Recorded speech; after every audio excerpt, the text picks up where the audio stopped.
1,000 કરોડની તમારે કંપની બનાવી, આજે તમે કમિટ અથવા તો તમે જે સ્ટેટમેન્ટ આપ્યું, આ કઈ રીતે?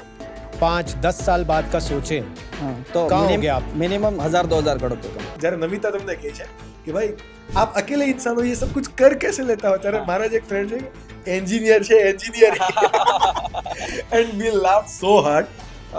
પછી આપણે કંઈક અમન ગુપ્તા મતલબ ક્વેશ્ચન કરતા હતા અને મેં એને આન્સર આપ્યા બધાને. તો એને પછી ઓલે નમિતા મેડમ છે એને કીધું કે કાંટા કો કાંટા કાઢતા હે, મતલબ આવું બધું બહુ બધું થઈ ગયું, એ બધું કટ કર્યું છે. એટલે આવું બધું હતું. પછી એને એ કીધું હતું કે એવો એક બિઝનેસ જ નથી કે જેમાં પ્રોબ્લેમ ન હોય, તો તું જો બી સચ બતા દો ક્યાં પ્રોબ્લેમ હે બિઝનેસ. એ બધું ઉડાડી દીધું છે. એ અમને પોતાને 12 થી 17,000 સુધીમાં ચોલી પડે જે અમે બનાવીએ છે ને એ ચોલી. એટલા માટે અને આપણે કેવું છે 50 પીસ 100 પીસ બનાવતા, એટલે એનો બધો કોસ્ટ 15,000 જે છે ને બધા પીસ ઉપર ડિવાઈડ થાય, તો અરાઉન્ડ બહુ એટલો બધો કોસ્ટ કરતો નથી. એટલા માટે આપણે સસ્તું આપી શકીએ. અને મતલબ શાર્ક ટેન્કમાં જોયો છે ટેક્સટાઇલમાંથી, તો ટેક્સટાઇલમાં બહુ બધા આ વસ્તુ ટ્રાય કરશે અને કરવી જોઈએ, જરૂરી છે આ વસ્તુમાં વિચારવું જોઈએ. કેમ કે અત્યાર સુધી કોઈ વિચારતું જ નથી કે પોતાની બ્રાન્ડ, મેં અત્યાર સુધીમાં જે એવી બ્રાન્ડ બહુ ઓછી જોઈ છે જે ટેક્સટાઇલમાં બ્રાન્ડ બનાવી હોય લોકોએ. એક્ઝેક્ટ. હા, તમે આઈ થિંક બહુ ઓછું સાંભળ્યું છે કે લેડીઝમાં આ બ્રાન્ડ છે, એ વસ્તુ આ વસ્તુ સુરતની અંદર નો બહુ ડાઉટ લિમિટેડ બ્રાન્ડ. હા, સુરતની અંદર ટેક્સટાઇલ છે, પણ કેવું છે ખબર, લોકો ફેબ્રિક બનાવી દે. હા, ફેબ્રિક બને, પણ બ્રાન્ડ એનું પોતાનું કઈ બ્રાન્ડનું નામ એ વિચારતા નથી. એટલે બ્રાન્ડ કઈ રીતે બનશે? બ્રાન્ડ ઉપર ફોકસ કરવો તો આ બધું ભૂલી જવું પડે. જો તમે બ્રાન્ડિંગ પર ફોકસ કરશો ને તો સેલ્સ તો ઓટોમેટિક થવાનું. લોકો વાતો કરવા વાળા હોય, એટલે એવું કે 35,000 રૂપિયાની ચોલી ભાડા દીધી છે. હા, પછી બાજુમાંથી એક બેન એવું કે દૂરથી થોડી ડિઝાઇન દેખાય. હા, બરોબર. This is the mindset of પરાશા. હા, લેડીઝ કોઈ પણ બીજી વાર પહેરવાની નથી, કોઈ પણ વસ્તુ બીજી વાર ક્યારેય પણ નહીં કરે. એ ચોથી તો ભાઈ પછી BL ફેબ્રિક શા માટે રેન્ટ પર નથી આપતા? આ BL ફેબ્રિકનો ગોલ જ એ હતો કે લોકો એ રેન્ટના મતલબ ભાવ પર પરચેસ જ કરી લે ઘરે. તો પછી જેન્ટ્સ ગાર્મેન્ટ ની અંદર તમે નથી આવતા એનું કારણ પણ એ કે ભાઈ એ તો ભાઈ કેવું છે કે ભાઈ તારું બ્લેઝર છે ચાલી જશે. શાર્ક ટેન્ક ની અંદર આપણે એક મેઇન પર્પસ હોય કે ભાઈ ઇન્વેસ્ટમેન્ટ માટે છે તમે. ઓફકોર્સ ગુજરાતી માઇન્ડ છે. ગુજરાતી જો કદાચ ત્યાં જતો હોય ને તો ફંડિંગ માટે લગભગ તો નથી જ જતો. સેમ અમે પણ 1 કરોડમાંથી આપણા બિઝનેસને કાંઈ ઇમ્પેક્ટ નહીં પડે, પણ મતલબમાં ફંડિંગ લેવાથી આપણે બેનિફિટ તો એ થાય કે તમે ફંડિંગ લીધું એટલે એનો સપોર્ટ મળે. મતલબ એક્સપર્ટ છે એટલા 90% તો એને ડેફિનેટલી ખબર જ છે કે આ કરશું એટલે આગળ જશું, આ કરશું તો મેન્ટરશિપ તમને ફૂલ મળે. હા, મેન્ટરશિપ મતલબમાં તમને એવી મળે છે કે તમે બિઝનેસને ડેફિનેટલી ગ્રો કરી શકો. એ લોકો તમને જે ઇન્વેસ્ટર છે, મતલબ મારામાં રીતેશ અગરવાલ અને કુનાલ બાલ જેને ઇન્વેસ્ટ કર્યું છે, તો એ લોકોના કોન્ટેક્ટ નંબર આપે છે. ત્યારે ડીલ ડન એટલે તમે ચેક આપી દીધું એટલે રૂપિયા લઈને વહી આવવાનું નથી. ડીલ ડન એટલે ડન નથી. ડીલ ડન નો મતલબ એમ છે કે એને કમિટમેન્ટ કર્યું છે, તમે પછી કે business આપશું. હા, આપશું.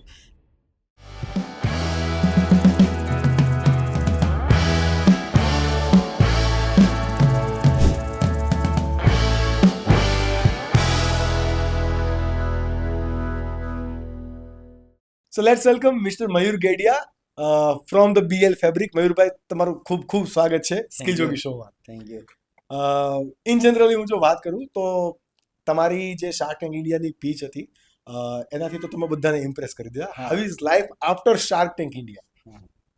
ફર્સ્ટ ઓફ ઓલ મને અહીંયા ઇન્વાઇટ કરવા માટે થેન્ક યુ વેરી મચ. અને આફ્ટર શાર્ક ટેન્ક લાઈફ મતલબમાં પૂરી ચેન્જ થઈ ગઈ છે. જે રીતે આપણે મહેનત કરતા હતા અને જે રિસ્પોન્સ મળતો હતો એનાથી શાર્ક ટેન્કમાં જઈને મતલબમાં રિસ્પોન્સ કંઈક 10x 30x અરાઉન્ડ મતલબમાં થઈ જાય છે. મતલબ વેબસાઇટ ટ્રાફિક ને બધું વધી લોકોનો ગયું. ટ્રસ્ટ બિલ્ડ થઈ જાય છે. વેબસાઇટ ટ્રાફિક જ ઇન્ક્રીઝ થઈ જાય છે પહેલા તો 35x. તો એનાથી મતલબ સારો એવો મતલબમાં રિસ્પોન્સ મળે છે. મને ઓર્ડર્સ તો અરાઉન્ડ ગણો તો 15x એટલા ઇન્ક્રીઝ થઈ જાય છે. જો મતલબમાં તમે તમે ગણો તો વીકલી એક વીક તમારા ફ્લો રહે છે, પછી ધીરે ધીરે ઓછા થાય છે. અત્યારે શું ફ્લો છે કરંટ સિનારિયો? અત્યારે કરંટ સિનારિયો 4x જેવું ચાલે છે અત્યારે, જે આપણે ઓર્ડર આવતા એનાથી 4x. તો એટલા માટે કે માર્કેટિંગ મેં બિલકુલ સ્ટોપ કર્યું છે અત્યારે. મતલબમાં જે આપણે એક્સપેક્ટ કરતા હતા કે શાર્ક ટેન્કમાં આપણો એપિસોડ એર થશે અને અરાઉન્ડ 3x 4x આપણો રિસ્પોન્સ આવશે કદાચ, તો એના બદલામાં 35x રીચ. તો 35x થઈ ગયો. તો મતલબમાં ઈ આપણે એક્સપેક્ટેશન જ નથી કર્યો. અને સ્ટોક જે આપણે કર્યો હતો, ધારો કે જે યુનિટ આપણા 10,000 15,000 જે આપણે ગોડાઉનમાં પીસ હોય તો એ પ્રમાણે સોલ્ડ આઉટ ઓલમોસ્ટ બધું થઈ ગયું છે. તો એના લીધે અમારે માર્કેટિંગ બધું સ્ટોપ કરવું પડે. તો ફોરેક્સ મતલબ અત્યારે છે તો અમે સારું ગણીએ છીએ કે નહીં ફોરેક્સ ફોરેક્સ તો છે એટલીસ્ટ જે કે પણ અને existing માર્કેટિંગ ઇન કેસ પાછું રિલીઝ કરશું તો ડેફિનેટલી પાછો રિસ્પોન્સ આવશે કેમ કે શાર્ક ટેન્ક નું પેજ પર કોઈ આવે અને શાર્ક ટેન્ક જોવે વેબસાઇટ પર આવે શાર્ક ટેન્ક નું બેનર માર્યો તો ટ્રસ્ટ બિલ્ડ થઈ જાય ને ઇઝીલી ઓર્ડર કરી લે અને શાર્ક ટેન્કમાં એવો પછી એક બીજો બેનિફિટ એ થયો છે કે પહેલા અમારે સીઓડી ને પ્રીપેડ નો રેશિયો 15% અને 85 15% પ્રીપેડ અને 85% સીઓડી ઓર્ડર હતા. શાર્ક ટેન્કમાં આવ્યા પછી અરાઉન્ડ 35% પ્રીપેડ ઓર્ડર થઈ ગયા છે અને 65% સીઓડી ઓર્ડર થઈ ગયા છે તો એ પણ મતલબ benefit ની વાત થઈ ગયો છે હા. કે ભાઈ ચલો આપણો પીસ બુક થાય છે તો એના હા. પૈસા આવી જાય લોકો પૈસા આપતા પહેલા બીતા નથી પહેલા તો મતલબ કોઈ પણ કેવું હોય કે મતલબ અત્યારે સોશિયલ મીડિયામાં મતલબ ફ્રોડ ના ને બહુ બધા હા. કેસ ચાલે છે કોઈ પણ મતલબ ટ્રસ્ટ કરી જ નથી શકતું હજી કાલે જ એક મતલબ આવ્યા હતા કસ્ટમર તો એને કીધું કે મેં ક્યાંયથી મંગાવ્યો હતો મતલબ ગુજરાતમાંથી જ તે તો એને બતાવ્યું તો બહુ સારું સારું પણ આવતું નથી એવું એમ તો અને એનો રેટ હતો કંઈક 1800 નહીં સોરી 1250 માં લેંગા ચોલી આપતો હતો તો સીધી વાત છે કે 1250 માં એ વસ્તુ કોઈ દિવસ બનવાની જ નથી ગમે એમ કરો તમે કેમ કે વર્ક નાખો ફેબ્રિક નાખો કારીગરના સ્ટિચિંગના પૈસા ને બધું તમે ગણતરી કરો ને બતાવ્યું જે હોય પણ પોસિબલ જ નથી કે તમને આવે એમ કેમ કે અમે જે રેટમાં અત્યારે વેચીએ છીએ 3000 4000 તો એ રેટમાં અમે મતલબમાં જે પ્રમાણે તમે શાર્ક ટેન્કમાં જોયું કે કેટલું માર્જિન છે એ બધું તો એ બહુ લેસ છે મતલબ બ્રાન્ડને બિલ્ડ કરવા માટે તો મતલબ એ રીતે મતલબમાં તો પણ અમે મતલબ આ રેટે વેચીએ છીએ એટલા રેટે તો એ લોકો 1250 માં તો કઈ રીતે આપે એટલે મતલબ ફ્રોડ થી તો બચવું જોઈએ એવી રીતે એક સોશિયલ પ્રૂફ આપી દીધું તમને શાર્ક ટેન્કે કે ભાઈ ભરોસો કરો હા આ બ્રાન્ડ પર ભરોસો કરો હા એ વેરીફાઈડ કરે છે બ્રાન્ડ ને મતલબ એની ક્વોલિટી બધું એના પછી જ મતલબ કેમ કે શાર્ક ટેન્કમાં જવા માટે તેના કંઈક 4 સ્ટેજ છે અલગ અલગ એમાંથી તમે આગળ જાઓ પછી તમારું ફાઇનલ શૂટ થાય કે ડાયરેક્ટ તમને બોલાવીને નો કે તમારો બિઝનેસ પ્રેઝન્ટ કરો ને કે એસે ही आए और चल दिए બટ એટલા તમારી પ્રિપેરેશન કેવી રીતે થઈ હતી અને શાર્ક ટેન્ક સીઝન 4 ની અંદર જાવું આ માઇન્ડસેટ પહેલેથી હતો લાઈક જે રિલીઝ થતા હતા સીઝન 3 ના એપિસોડ ત્યારથી જ કે નહીં શાર્ક ટેન્ક નું માઇન્ડસેટ તો આપણું હતું જ નહીં પહેલા તો કે આપણે સીઝન 1 3 2 3 બધું જોયું અને માઇન્ડસેટ તોય નહોતું કે આપણે શાર્ક ટેન્કમાં જવું છે પણ અમે શું છે સાથે કામ કરતા હતા હું ને ધ્રુવ તો એને સોશિયલ મીડિયામાં જો શાર્ક ટેન્કમાં ફોલો કરતા હતા તો એને કીધું કે આ રજીસ્ટ્રેશન ચાલુ થઈ ગયું આપણે કરવું છે મેં કીધું કઈ ને આપણે ફીલ કેમ કે આપણે એવું એક્સપેક્ટેશન ન કરતા હોય કે આપણે ત્યાં જઈએ ને કેમ કે ગુજરાતી માઇન્ડસેટ તમને ખબર હોય કે એક લિમિટ વાળી માનસિક હા કેમ કે એવું વિચારે જ નહીં કે આપણો બિઝનેસ ભલે નાનો હોય તો આપણે લઈ જઈએ શાર્ક ટેન્ક પર એવું કોઈ વિચારતું નથી પણ પછી એમને એમ જો કે હાલો કે ફીલ કરી દઈએ પછી કંઈક 15 દિવસ પછી એનો રિસ્પોન્સ આવ્યો કે કોંગ્રેચ્યુલેશન યુ આર એલિજિબલ એવું કંઈક શોર્ટલિસ્ટેડ હા તો શોર્ટલિસ્ટ થઈ ગયા પછી એના પછીની બીજી પ્રોસેસ આવે કે તમે વિડીયો ફોર્મેટમાં તમારો બિઝનેસ સમજાવો તો વિડીયો ફોર્મેટમાં આપણે ઈ સ્ટેજ પાર કરવાનું એમાં તમે ક્વોલિફાય થયા તો પછી પાછું આવે કે તમે એકવાર મતલબમાં શું કહેવાય ફેસ ટુ ફેસ મતલબ તમારો બિઝનેસ સમજાવવા માટે લાઈવ મોક પીચ કહેવાય છે તો એના પછી એક દિવસ તમારે મતલબ મુંબઈ તમારી પ્રોડક્ટ લઈને જે રીતે શાર્ક ટેન્કમાં તમે આપણે પીચ આપીએ છે ને એ જ ઇટ ઇઝ પણ શાર્ક ટેન્કની ઇન્ટરનલ ટીમ જો હોય એની સામે જ એવી રીતે 5 જણા બેઠા હોય ને એની સામે જ સેમ તમારે મતલબ પીચ આપવાની પણ ત્યાં ઇક્વિટીની વાત ના થતી ત્યાં ના બધી વાત થાય ઇક્વિટી બધું વાત થાય પણ એ લોકો શૂટ કરે અને પછી એ ટીમ પાછી રિસર્ચ કરતી છે બધા વિડીયો ને બધું અને પછી એના પછી પાછું તમને ક્વોલિફાય કરે કે તમે ફાઇનલ શૂટ માટે તમે થઈ ગયા છો તો તમે ફાઇનલ શૂટમાં મતલબ આવવાનું છે આ ડેટ છે ને આટલા દિવસ આવવાનું છે ને એવી રીતે બટ જે કહેવાય ને કે શાર્ક ટેન્કની અંદર આપણે જ્યારે જવું હોય ત્યારે એક તો કેલ્ક્યુલેશન બહુ બધી લઈને જવી પડે બીકોઝ આપણે ત્યાં એક મેઇન પર્પસ જે છે શાર્ક ટેન્ક ઇન્ડિયાનો કે ભાઈ તમને ઇન્વેસ્ટમેન્ટ મળે બરાબર પૈસા મળે આ એક પર્પસના કારણે આપણે જતા હોઈએ બરાબર કદાચ જો એસીની સીધી ફૂંક આવતી હોય તો કરવું છે ખબર નહીં કેમ એમ થઈ ગયું પણ થાય ઠંડુ એર લાગશે ને એટલા થશે બટ અગેન આપણે જ્યાં હતા ત્યાં કે ભાઈ શાર્ક ટેન્કની અંદર આપણે એક મેઇન પર્પસ હોય કે ભાઈ ઇન્વેસ્ટમેન્ટ માટે છે તમે ઓફકોર્સ ગુજરાતી માઇન્ડસેટ એમાં પણ આ કાઠિયાવાડી માઇન્ડસેટ બીજાના રૂપિયા લેવા રેવા દે તો નથી લેવા આ શું એક કોઈ પણ બેરિયર એવા કોઈ તમને આવેલા કે ભાઈ જવું છે તો માર્કેટિંગ પર્પસ માટે જવું છે કે ભાઈ ચલો ઇન્વેસ્ટમેન્ટના પર્પસથી જ જવું છે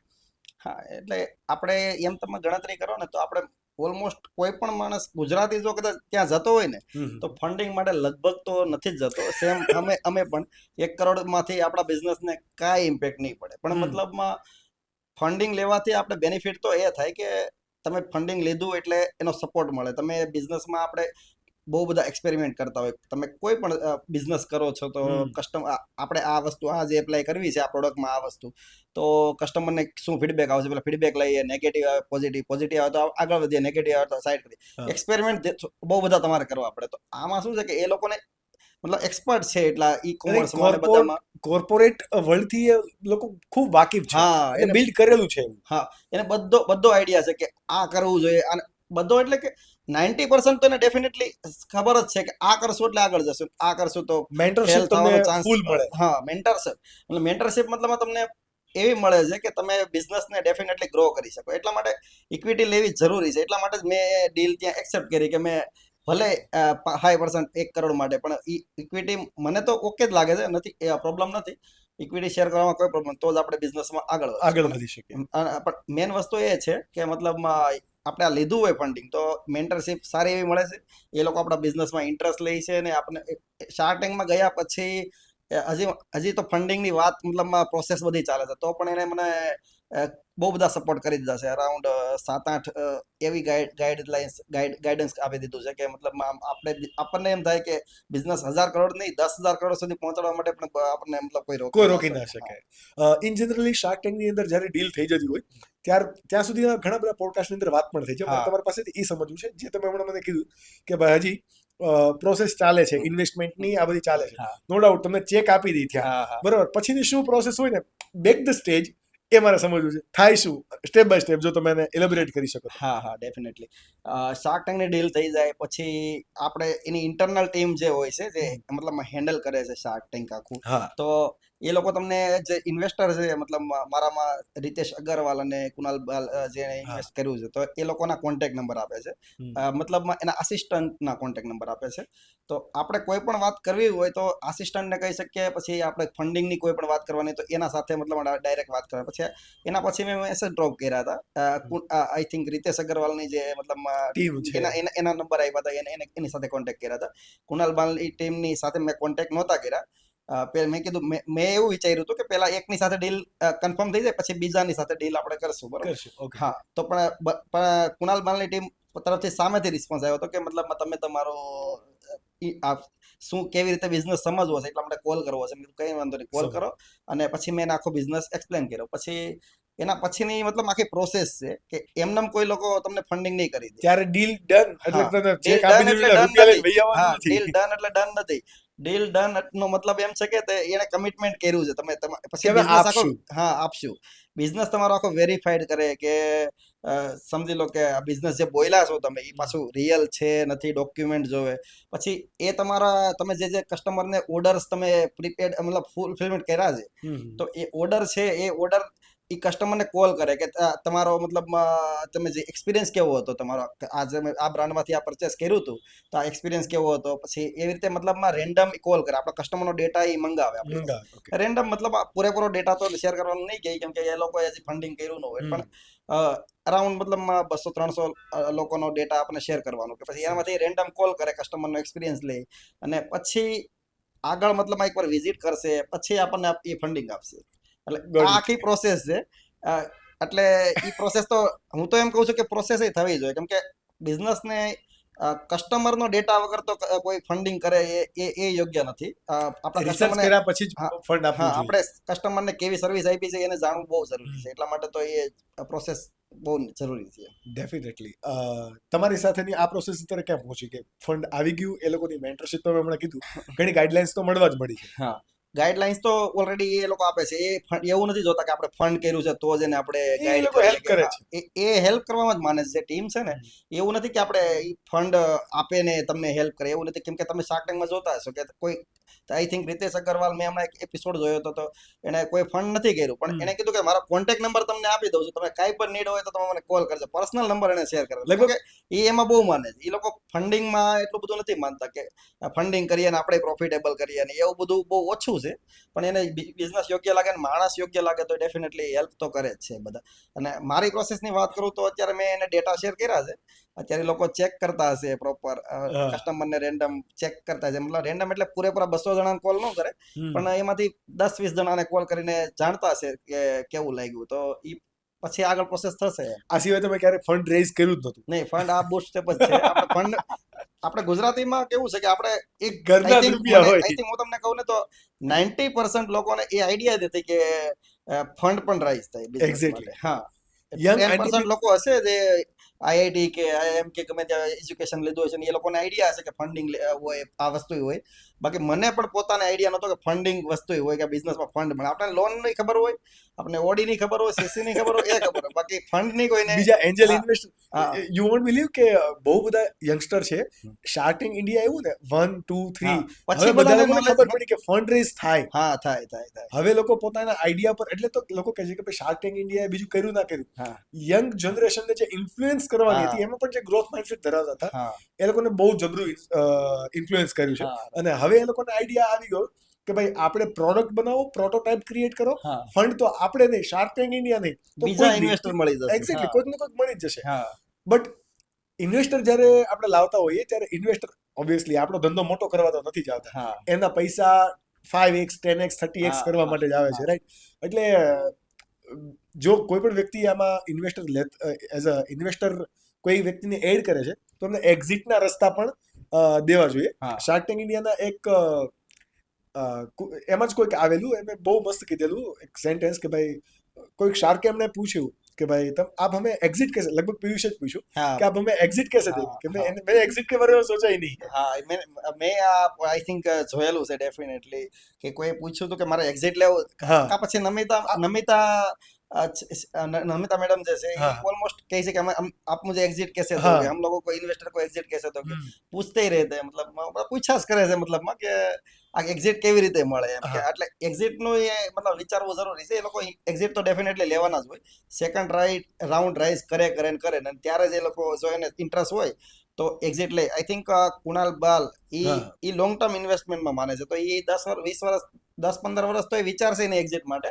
એ કંપની મોટી કરવાનું જ વિચારશે. ડેફિનેટલી. હમ. અને જેટલા લોકોને નથી ખબર કે ભાઈ ઇન્વેસ્ટરને એક્ઝિટ કઈ રીતે, ભાઈ હું જસ્ટ ખાલી બ્રીફ આપું. હા, એ 100% એ રીતે જ એક્ઝિટ મળે એવું નથી. જસ્ટ ખાલી હિન્ટ આપીએ છીએ કે સપોઝ કે એક ટાઈમનું ઇન્વેસ્ટમેન્ટ લીધું, 5% ઇક્વિટી ઉપર કોઈક શાર્કે લીધું છે, હા, બરાબર, અથવા તો કોઈ પણ XYZ વ્યક્તિએ. હવે તમે સેકન્ડ રાઉન્ડ જ્યારે આપણે લઈએ છીએ, સેકન્ડ રાઉન્ડ કરીએ છીએ ફંડ રેઝિંગ માટે, તો ત્યારે હવે 5%માં બીજા કોઈ વ્યક્તિને લઈએ છીએ ત્યારે એ 5% આપણે એના પૈસા દેવાના નથી. એ જે ફર્સ્ટ ટાઈમનો જે ઇન્વેસ્ટર છે એના 5% છે, ત્યારે આને એક્ઝિટ અપાય. હવે XYZ અમાઉન્ટની વેલ્યુએશન પ્લસ આવે એટલો શાર્કનો આની અંદર ફાયદો હોય. હા, એટલે બિંગ એન ઇન્વેસ્ટર જે રોબર્ટ કિયોસાકી કહે કે ભાઈ તમે એમ્પ્લોય બનો, સેલ્ફ એમ્પ્લોય બનો, બિઝનેસ કરો કે પછી ઇન્વેસ્ટર બનો, સૌથી વધારે બેનિફિટ ઇન્વેસ્ટરને હોય છે.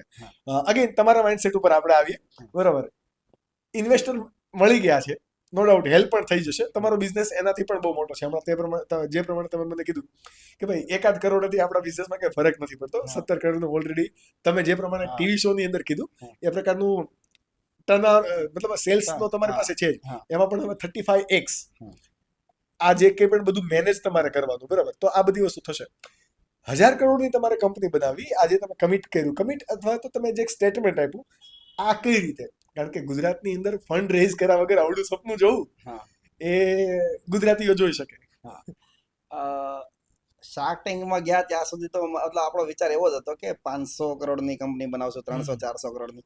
પણ ત્યાં ગયા પછી મતલબ આપણે ખરેખર રિયલાઇઝ થાય કે આપણે 1000 કરોડની આ કંપની આપણે 5000 કરોડની બનાવે છે ને તો બની પણ બની જશે. કેમ કે આપણે જે ઓર્ડર ફૂલફિલમેન્ટ કરીએ, ઓર્ડરનો જે રેશિયો અને જે માર્કેટમાં નીડ પ્રમાણે વસ્તુ બનાવશું ને તો ડેફિનેટલી લોકો પરચેસ કરશે. લોકોને વસ્તુ સારી જોઈએ છે અને યુનિક જોઈએ છે.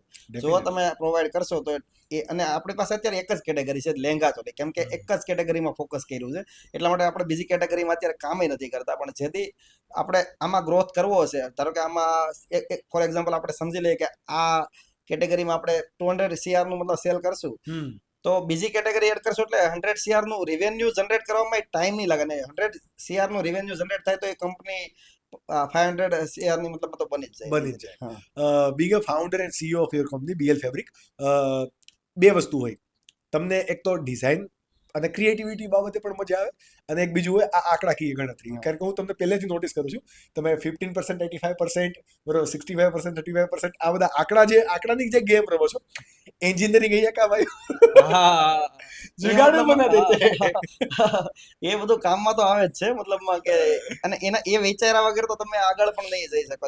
આમાંથી તમને કસ્ટમરનો રિસ્પોન્સ મળે કે કસ્ટમર હવે આપણી પર ટ્રસ્ટ કરે છે. हम्म, કે પહેલા તમને 15% પ્રીપેડ આપતા હતા તો મતલબ 15% લોકો વિશ્વાસ કરતા હતા કે અહીંયા પહેલા પૈસા આપવામાં કોઈ પ્રોબ્લેમ નથી. हाँ પણ હવે 35% કરે છે તો મતલબમાં સારું એવું છે. જે ઈ કોમર્સ કંપની એની કમ્પેર ઓલમોસ્ટ થઈ જાય છે એમાં એટલો રેશિયો છે યાર. डेफिनेटली તો એટલા માટે મતલબ ટ્રસ્ટ બિલ્ડ થઈ ગયો છે. શાર્કિંગમાં ગયા પછી એ જ મોટો બેનિફિટ છે કે લોકોને ટ્રસ્ટ ઇઝીલી આવી જાય છે કે એકવાર પરચેસ કરીએ અહીંયાથી. डेफिनेटली તમે જ્યારે શાર્ક ટેન્કની અંદર લગભગ પહેલી તારીખે કે એમ જ તમારો એપિસોડ રિલીઝ થવાનો હતો ત્યારે તમે પોસ્ટ મૂકેલી બરાબર કે આજે 7 જાન્યુઆરી 7 ઓફ જાન્યુઆરી હા પણ તમે ત્યારે પોસ્ટ મૂકેલી થોડાક એકાદ દિવસ આગળ હા. બરાબર ત્યારે અમે જોતા હતા આ તમારો એપિસોડ અને જ્યારે અમે ગ્રુપ આખું જોતું હતું કારણ કે શું કે આપણે સાથે બધા લોકો હોય તો એક સ્ટેટ ઓફ માઇન્ડના બધા લોકો હોય તો હા. બધા સાથે મળીને જોતા હતા ચાય પાર્ટનર પર જ. તો ત્યારે જે વાત થયું કે ભાઈ આપ જ્યારે નમિતા તમને કહે છે કે ભાઈ आप अकेले इंसान हो ये सब कुछ कर कैसे लेता हो ત્યારે हाँ. મારા જ એક ફ્રેન્ડ છે એન્જિનિયર છે engineer and we laugh so hard but Bing N engineer એન્જિનિયરિંગની જે તમને સ્કિલ છે એટલે એન્જિનિયર હોય તો બધા જુગાડ હા. બરાબર તમે જે પ્રમાણે હમણાં આમાં કીધું શાર્ક ટેન્કની અંદર પણ કે ભાઈ તમે એકલા જ છો તમારું સોશિયલ મીડિયા પણ મહેનત થઈ જાય છે તમે એકલા જ છો નો ડાઉટ હવે તમારી પાસે ટીમ પણ છે અને આટલો મોટો સેલ્સ પણ થાય છે હા. એન્જિનિયરિંગ કરતા હતા એ વખતની સ્કિલ અત્યારે કઈ કઈ કામમાં આવી તમને એન્જિનિયરિંગ કરતા હતા એ વખતની સ્કિલ તો બહુ બધી કામમાં આવે છે. જેમ કે તમારી લેંગ્વેજ પછી તમે મતલબમાં કેલ્ક્યુલેશન પ્રોપર કરી શકો છો. પછી કોઈને આન્સર પ્રોપર કરી શકો કોઈની વાત સમજી શકો છો. જો તમે એન્જિનિયરિંગની વાત નથી પણ એજ્યુકેશન નહીં કર્યું હોય ને તો આ બધી વસ્તુમાં તમને પ્રોબ્લેમ સમજી નહીં શકાય એ માઇન્ડસેટ પણ તમે ડેવલપ એની લેંગ્વેજ નહીં સમજી શકો તો એ બધો પ્રોબ્લેમ તો આવવાનો છે. અને રહી વાત એ કે એકલા કરવાની તો એ પેલા કેવું છે કે આપણે ગુજરાતી આઈ થિંક મને એવું લાગે છે કે 80% લોકો છે ને એને બધાને પોતે જ કરી લેવું છે બધી જાતે જ વસ્તુ. કરી લે. હા સબ કે કુછ હું મેં કરી લેતા લઉં અહીંયા આની માટે થોડો માણસ રખાય આની માટે થોડો માણસ આ તો આટલું જ કામ છે. પણ તમે થોડુંક બહાર જાઓ ને બીજી કંપનીમાં થોડુંક વિઝિટ કરો ને તો તમને આઈડિયા આવે કે આ લોકો ખાલી બેસવાના અને થોડુંક અને ડેટા મેનેજ કરવાના પૈસા મતલબ માણસ રાખે છે આ લોકો અને એને મતલબ સારો એવો પગાર આપે છે. તો મતલબમાં ત્યાંથી આપણને આઈડિયા આવે કે માણસ તો એક એક વસ્તુમાં રાખવો જોઈએ. તમારે નાની નાની વસ્તુમાં તમારે ફ્રી જેટલા રહ્યો એટલા તમે બિઝનેસ Develop માટે કરી શકો. વિચારી શકો અને બિઝનેસને આગળ લઈ જઈ શકો.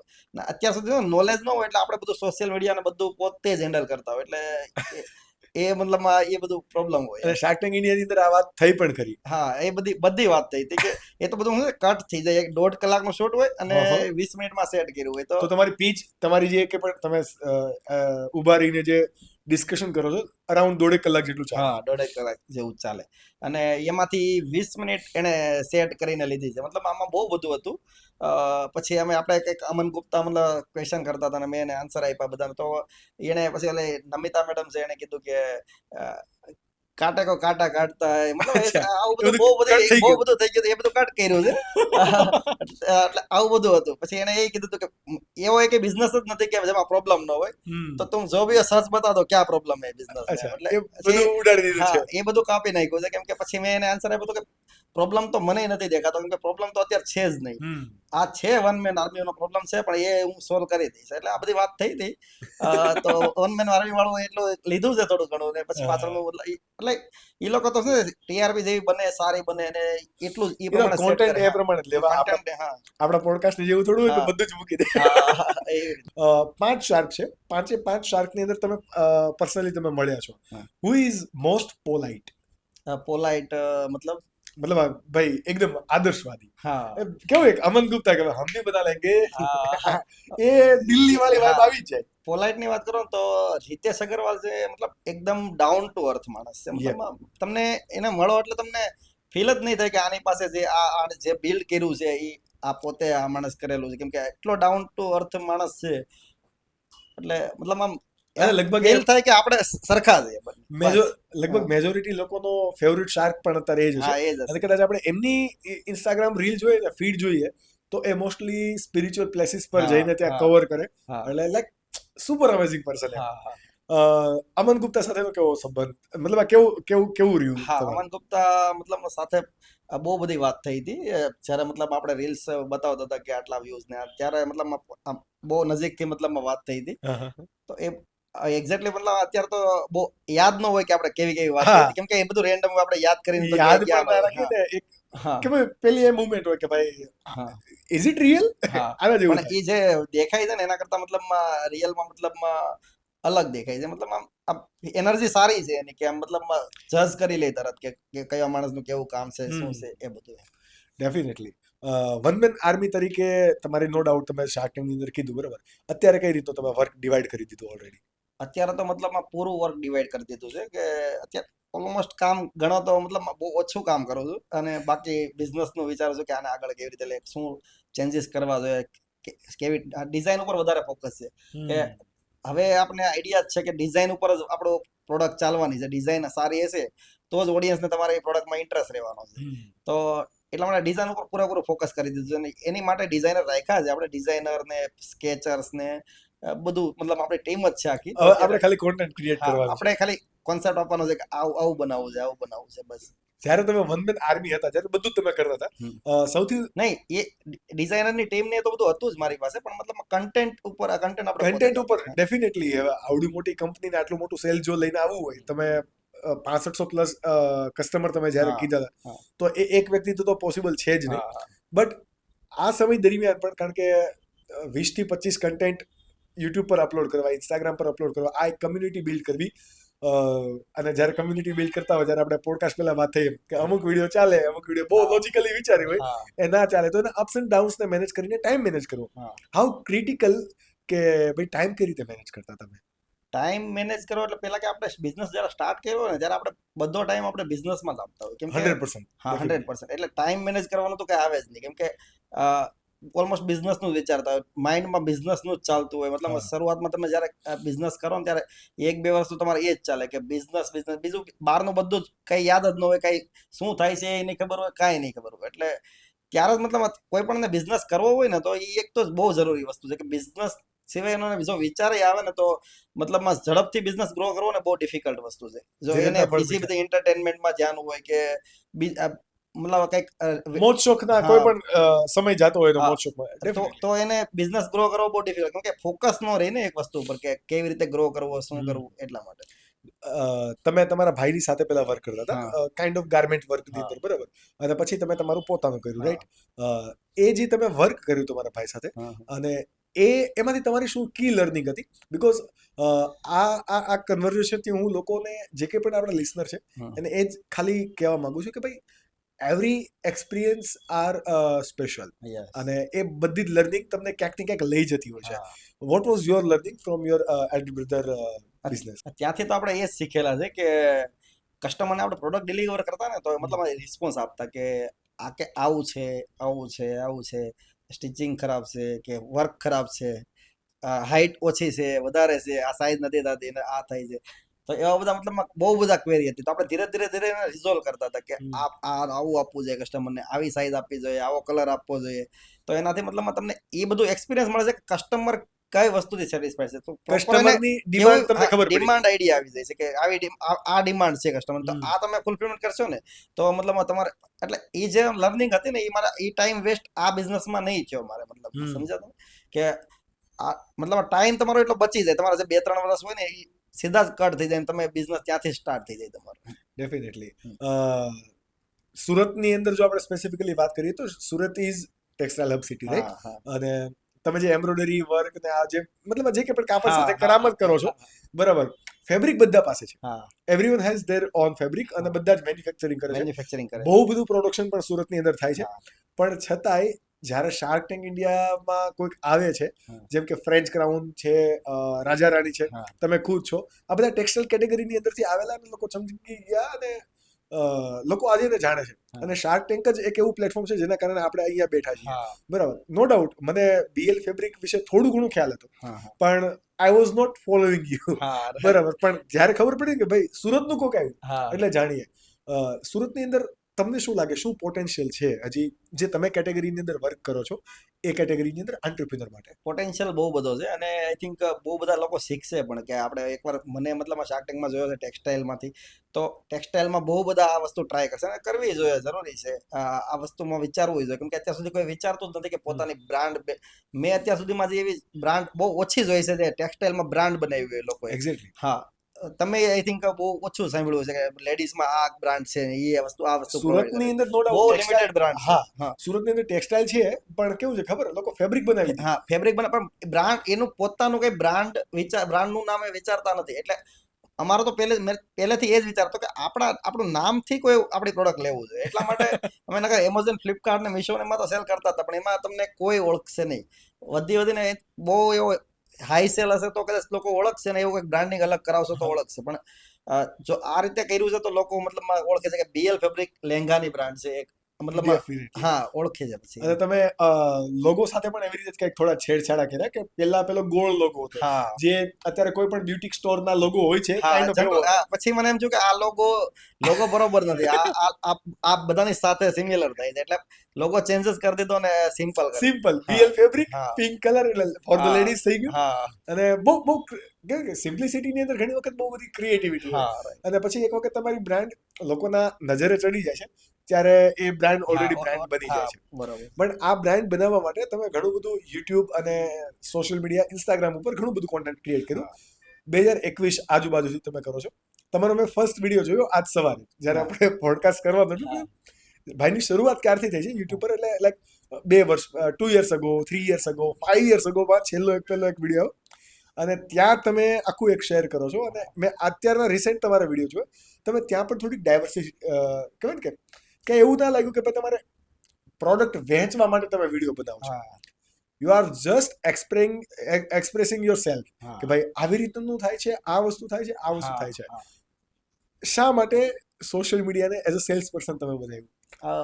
મને કેમ કે અત્યાર સુધી કોઈ મેં એવું જોયું નહોતું કે સોશિયલ મીડિયા ઉપર પોતે પ્રોડક્ટ શોકેસ કરે છે ને સેલ્સ કરે છે. તો પોટેન્શિયલ દેખાતો હતો કે મતલબ યુટ્યુબ પર જો વિડીયો ચાલે તો આ વસ્તુ ડેફિનેટલી લોકો પરચેસ કરશે. હા, તો વિચાર્યું કે યુટ્યુબ પર આપણે કંઈક વિડીયો બનાવવા પડશે, અને યુટ્યુબ પર વિડીયો બનાવતા હતા ડેફિનેટલી લોકો પસંદ કરતા હતા અને એના પરથી પરચેસ કરતા હતા. ઇનિશિયલી રિસ્પોન્સ મળવા પડ્યો. રિસ્પોન્સ મળતો હતો તો પછી આપણને શું પ્રોબ્લેમ હતો, તો એ ધીરે ધીરે મતલબમાં વિડીયો બનાવ્યા ને ચાલુ કર્યું, ને પછી ઇન્સ્ટાગ્રામ પર ચાલુ કર્યું, ને એમાંથી મતલબ ધીરે ધીરે ગ્રોથ છે. મુકેશ કાકાની મહેરબાની. હા નેટ ફ્રી હા, હતું. નેટ ફ્રી હતું. પણ આ હકીકતમાં ઇન્ટરનેટ આવ્યું ને એના પછી ઘણા બધા બિઝનેસને એઝ અ સોશિયલ મીડિયાને હા. લોકો સેલ્સ પર્સન બનાવ્યું. હા, અને એ લોકોનો માઇન્ડસેટ પણ એવો હોવો જોઈએ કે ભાઈ ખાલી સોશિયલ મીડિયા છે તો it's not just for an હા. એન્ટરટેનમેન્ટ, હા. કે ભાઈ તમે સેલ્સ પર્સન બનાવો. હમ. અત્યાર સુધીની જે જર્ની છે એની અંદર સોશિયલ મીડિયા થ્રુ તમને ક્લાયન્ટ મળતા હોય એનો કોઈ આપણે મેજર કરી શકાય કે એટલા ક્લાયન્ટ્સ તમને યુટ્યુબ પરથી મળે છે, યુટ્યુબ પરથી તમારે અત્યારે redirect? હા એનો ડેટા તો ડેફિનેટલી હોય, પણ આપણે ડેટા હજી ચેક નથી કર્યો એક્ઝેક્ટલી કે કેટલું યુટ્યુબ પરથી આવે છે, કેટલું ઇન્સ્ટાગ્રામ પરથી આવે છે. પણ મતલબમાં કે આવે છે બંને પરથી જ. કેમ કે આપણે માર્કેટિંગ અત્યારે બહુ લિમિટેડ કરીએ છીએ, માર્કેટિંગ પર ફોકસ જ નથી અત્યારે, એટલા માટે. પણ ઇન જનરલી જે કોઈ પણ બિઝનેસીસ છે, નો ડાઉટ તમારી પાસે અત્યારે ઓલરેડી વોકિન આવે છે.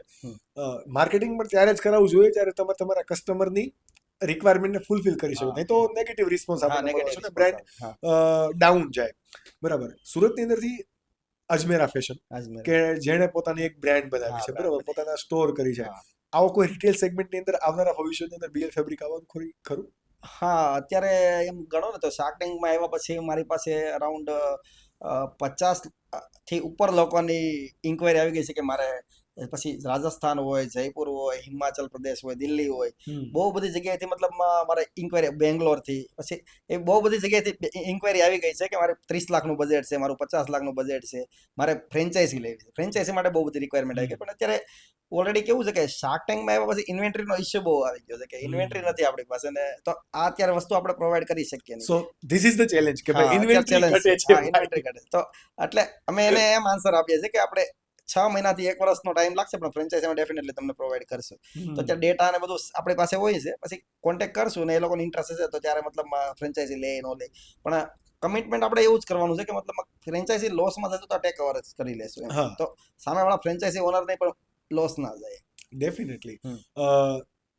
તમારી પાસે જે કંઈ પણ લહેંગા ચોલીની પ્રોડક્ટ છે, હા. જે પ્રમાણે આપણે સ્ટાર્ટિંગમાં જોયું 3,000 થી 4,000 ની અંદર તમે આપી દો છો, હા બરાબર, કસ્ટમરને. નો ડાઉટ એ સેમી સ્ટીચ હોય છે. હા. ઇન જનરલી કદાચ તમે સ્ટિચિંગ કરાવો તો એ 5-6,000, 1,000 એક્સ્ટ્રા થશે. હા, મતલબ તો પણ 5,000-6,000 ની ગણતરી કરીને ચાલીએ.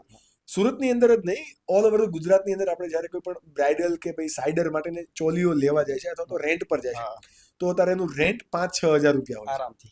બરાબર. તો હા. એની એ જે ક્વોલિટી અથવા તો એ જે ડિઝાઇન્સ કન્સેપ્ટ આપે છે અને જે BL ફેબ્રિકમાં છે, બંનેની અંદર શું ડિફરન્સિએશન છે? ડિફરન્સ તો એટલો બધો નથી કોઈ વસ્તુમાં, કેમ કે હમ. જે ઉલટાનું કેવું છે કે એ લોકો છે ને હેન્ડવર્ક કરતા હોય છે, આઈ હા. થિંક ચોલીમાં ને આ ચોલીમાં, અને આ લહેંગામાં બહુ લિમિટેડ વર્ક હોય છે, કેમ કે આપણે ગુજરાતીનો એમ ખાસ કરીને વરાછા જે કાઠિયાવાડી લોકો છે, એ લોકોનો ટેસ્ટ કેવો છે કે મતલબ સોબર પહેરવાનો, એકદમ સોબર, સિમ્પલ બહુ વર્ક વાળું ને એવું, કેમ કે આપણે અહીંયા ઓલરેડી બને છે ને વસ્તુ, એટલે અને એટલી બધી વેલ્યુ નથી કે હા. આ વસ્તુ સારી લાગે કે એવું જસ્ટ આમાં હમણાં જે મેરેજની સિઝન ચાલે છે, એટલે લોકો વાત કરે કે ભાઈ, લોકો વાતો કરવા વાળા હોય, હા. એટલે એવું કે 35,000 રૂપિયાની ચોલી ભાડે લીધી છે. હા પછી બાજુમાંથી એક બેન એવું કે દૂરથી થોડી ડિઝાઇન દેખાય. હા બરોબર this is the mindset of Varachha. એટલે નો ડાઉટ એમાં તમે પ્રોડક્ટ ડિફરન્સિએશનની વાત કરતા હતા, પ્લીઝ કન્ટિન્યુ. હા, તો મતલબમાં કે પ્રોડક્ટ ડિફરન્સ એ જ હોય છે કે હેન્ડવર્ક કરાવે એટલે થોડું કોસ્ટલી થતું હોય છે, એટલે તો પણ એટલો બધો પીસ કોસ્ટલી ન બને. વધી વધીને ગમે એટલું તમે વર્ક કરો, ગમે એવો પીસ બનાવો તો મેક્સિમમ 7-8 હજારમાં તો બની જ જાય.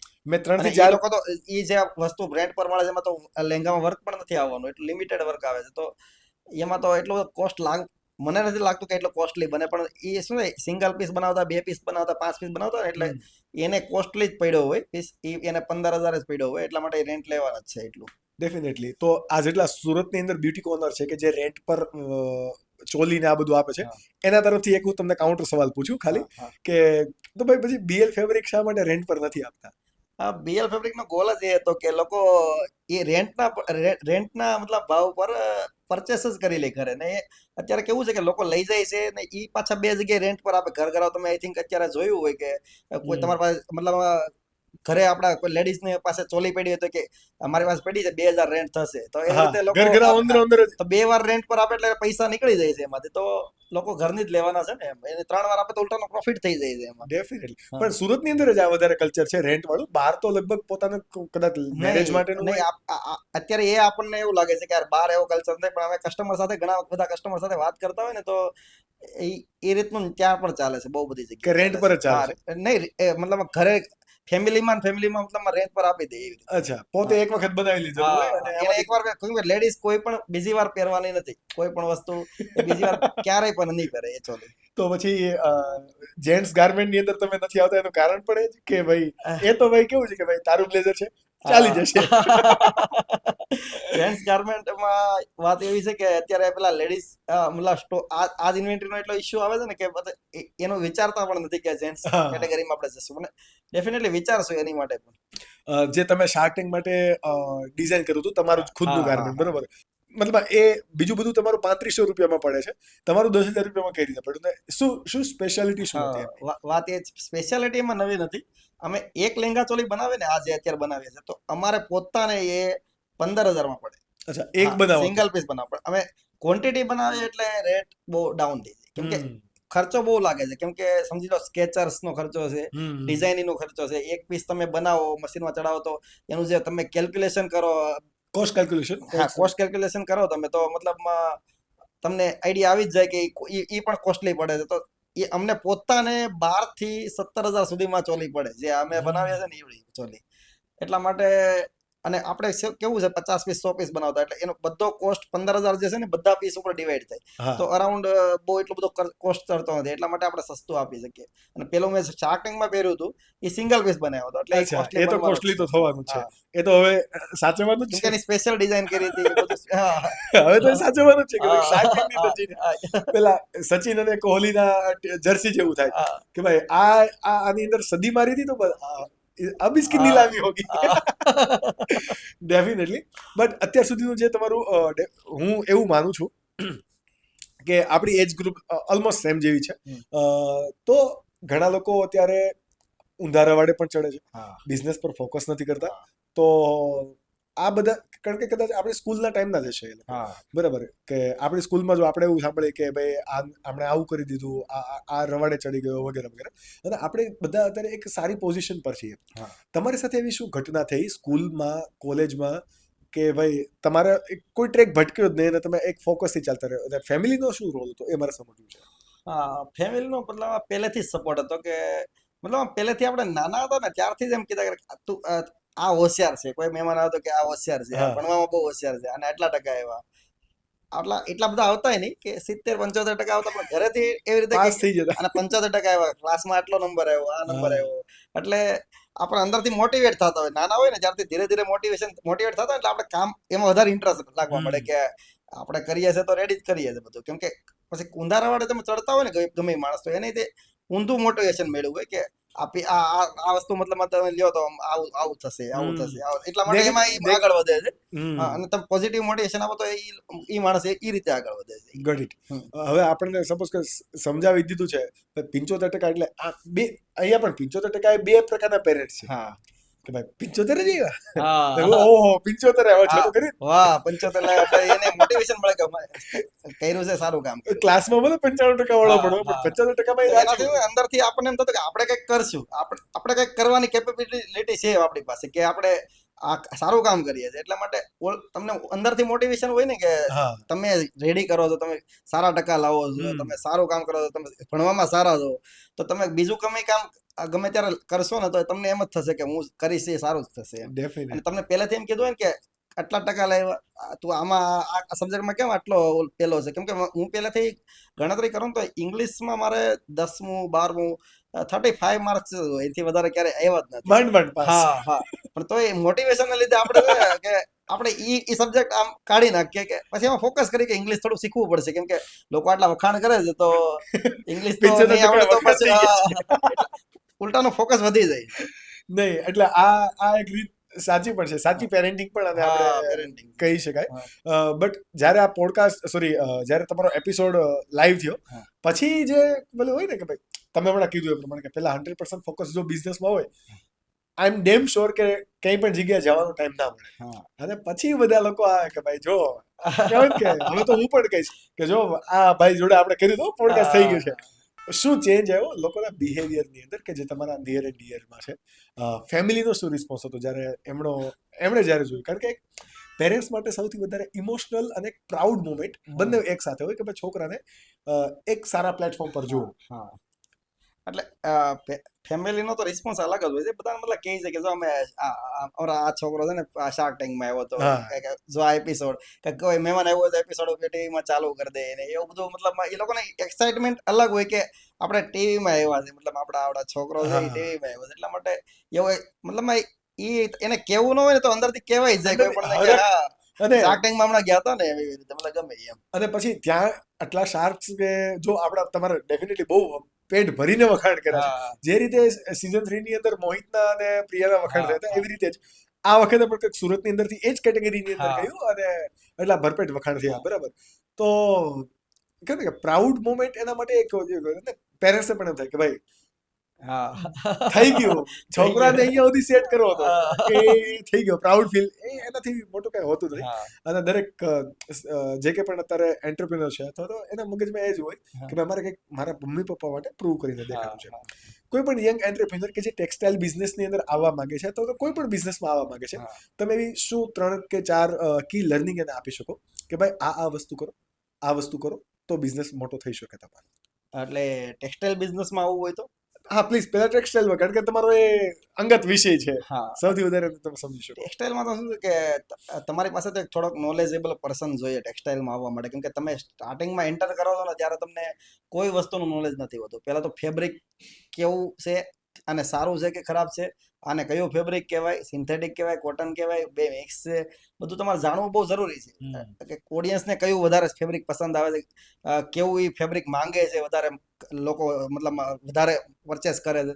તો આ બધું મતલબ નોલેજ તો હોવું જ જોઈએ તમારે. ટેક્સટાઇલની ઇન્ડસ્ટ્રીમાં જો તમારે એન્ટર થવું હોય, પછી વાત ડિઝાઇનની આવે. કોઈ પણ વસ્તુ ધારો કે સૂટ હોય, સાડી હોય, ગાઉન હોય કે લહેંગા હોય, તો એમાં તમારે ડિઝાઇનિંગ તો બહુ ઇમ્પોર્ટન્ટ છે. ડિઝાઇન સારી હશે તો પ્રોડક્ટ લેશે. ડિઝાઇન અને કલર સાડીનો કલર સારો હશે ને તો ડિઝાઇન તો જ સાડી પરચેસ થશે, નકર કોઈ પરચેસ કરશે નહીં. નહીં. એટલે આ બધી વસ્તુનું બહુ ધ્યાન રાખવું જરૂરી છે. પછી તો બાકી તો એની પછી આવે છે ક્વોલિટી, કે તમે સાડી બનાવી તો પછી ત્યાં ધાગા નકરા દેખાય છે, સૂટ બનાવ્યો તો નકરો ધાગા દેખાય છે, ફિનિશિંગ પ્રોપર નથી, તો ફિનિશિંગ ઉપર બહુ ફોકસ કરવું જોઈએ. અને બીજું લાસ્ટમાં છે તો કસ્ટમરની સર્વિસ.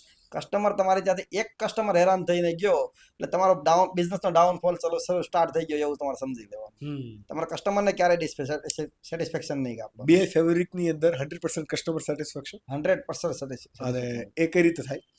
એ કસ્ટમરને કઈ પણ પ્રોબ્લેમ આવે, તમે એમ કહો છો કે મારા લેંગો નથી જોતો, તો કઈ નહીં, રિટર્ન મોકલી દે. અમે એને કુરિયર પિકઅપ કરાવી લઈએ અને પછી રિફંડ આપી દઈએ. તો તમને પ્રોબ્લેમ શું છે? કઈ પણ પ્રોબ્લેમ આવે, કોઈ જાતનું નેગેટિવિટી રહેવાની જ નથી. રિટર્ન રેશિયો પણ તમે જે પ્રમાણે શેર કર્યું તે પ્રમાણે બહુ ઓછો છે. કેમ કે ઓડિયન્સે ઓલરેડી જોયું જ છે કે આ વસ્તુ છે ને પરચેસ કર્યું છે ને એ જ આવવાનું છે, એમાં તો કઈ ડિફરન્ટ આવવાનું નથી, તો પ્રોબ્લેમ જ નથી આવવાનો એમ.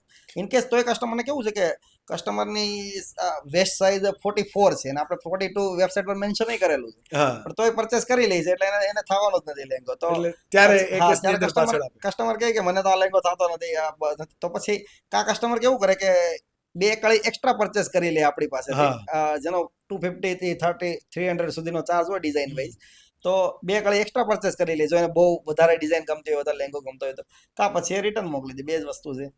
સુરતની અંદર જે તમે કીધું હમણાં તમે મેન્શન કર્યું કે ભાઈ એમેઝોન, ફ્લિપકાર્ટ અને મીશો ઉપર પ્રોડક્ટ તો વેચાતી જ હતી, બરાબર, બટ ટ્રસ્ટ ફેક્ટર ત્યાં ઘટે અને ઓથેન્ટિફિકેશન અને વેરિફિકેશન બ્રાન્ડને ના મળે અને તમારી બ્રાન્ડ તો બને જ નહીં. બ્રાન્ડિંગ સુરતની અંદર અત્યારે બહુ બધા બિઝનેસીસ હોય, જેમ કે કોઈ પણ તમે કિચનવેર કે ગ્લાસ પ્રોડક્ટ લઈ લો, કોસ્મેટિક તો એઝ યુ નો, અને ટેક્સટાઇલ, આ બધી જ જગ્યાએ ઓનલાઈન વેચવા વાળા બહુ બધા લોકો મોટું ટર્નઓવર કરે છે, પોતાની બ્રાન્ડ નથી બનાવતા. આના માટે તમારે શું કોઈ ટિપ્સ આપવી હોય તો? જો કોઈ પણ માણસ ઓથેન્ટિક અને પ્રોપર અને ક્વોલિટી પ્રોડક્ટ સેલ કરે છે તો ડેફિનેટલી એને બ્રાન્ડ પર ફોકસ કરવું જોઈએ. અને બ્રાન્ડ કઈ રીતે બનશે? સેલ્સ પર.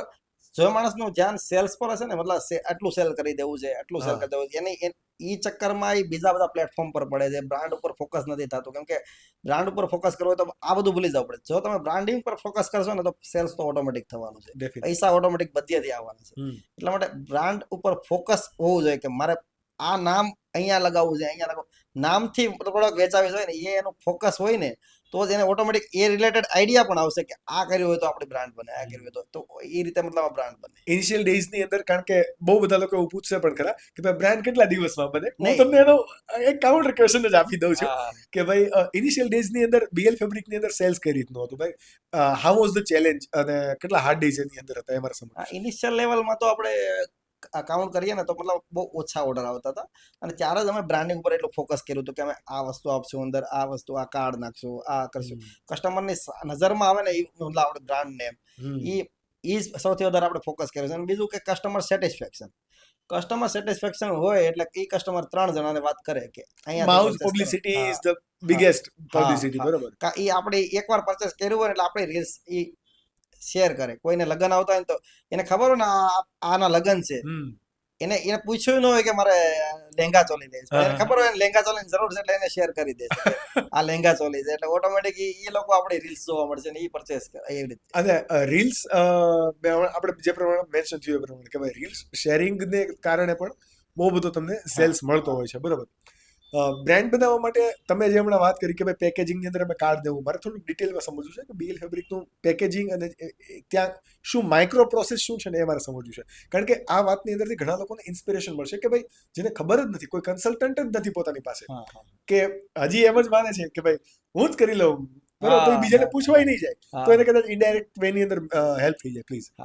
એટલે અમે બહુ બધું રિસર્ચ કરતા હોય કે બ્રાન્ડ, મોટી બ્રાન્ડને અમે પેલા ફોકસ કરતા કે એ લોકો આપણે પરચેસ કરીએ ત્યાંથી તો શું વસ્તુ પ્રોવાઈડ કરે છે, કેવું પ્રોવાઈડ કરે છે, કેવી ક્વોલિટી છે, કેવું ફિટિંગ છે, મતલબ અમે એ બધું વસ્તુ પર ઘણું બધું ફોકસ કરીએ. એનું પેકેજિંગ કેવું છે, તો એ ઉપરથી આપણે થોડુંક આપણી બ્રાન્ડમાં મતલબ એપ્લાય કરતું જવાનું કે હા આપણે બ્રાન્ડ બનાવવું હોય તો આટલું તો કરવું જ પડશે, એનાથી એક્સ્ટ્રા આપણે કઈ વિચાર આવે તો 2 નંબર, તો એ પણ કરાય.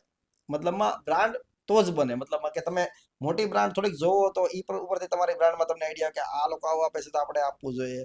પછી વાત રહી કે અમે ડિટેલિંગમાં પ્રોડક્ટને જોઈએ કે ડિટેલિંગ મતલબ કે પ્રોપર વર્ક કર્યું છે, આમાં મિસિંગ નથી કાંઈ, કે મતલબ ચેકિંગ પ્રોડક્ટ કરાવે પછી મતલબ પ્રોડક્ટ પરફેક્ટ આપણે ગણીએ કે ઇન્વેન્ટરીમાં અમારા મતલબ પછી જાય એકવાર ચેક થાય પ્રોડક્ટ પછી ઇન્વેન્ટરીમાં જાય એટલે ક્વોલિટી જે ધ્યાન આપણે પૂરું QA રાખીએ કહીએ હા, તો રાખવું જ QC પડે. QC મતલબ QC પણ થાય એટલે ધ્યાન પ્રોડક્ટનું પૂરું રાખીએ કે મતલબ કસ્ટમરને બીજું નહીં જતું રહે બે ક્યારેક કેવું થાય કે અમારે સેટ હોય આખા મતલબ લેંગો હોય ચોલી હોય દુપટ્ટા તો બે દુપટ્ટા ના જતા રહે બે ચોલી ના જતી રહે એની ઉપર મતલબ ફોકસ કરવું જરૂરી કેમ કે કસ્ટમરે લેંગો મંગાવ્યો બે લેંગા એક લેંગો ગયો અને બે દુપટ્ટા ગયા તો નેગેટિવ ઇમ્પેક્ટ પડવાની છે સીધી કે Definitely. હા કે અને આ તો ધ્યાન નથી રાખતા પેકિંગમાં કે એમ એક્ઝેક્ટલી હમ.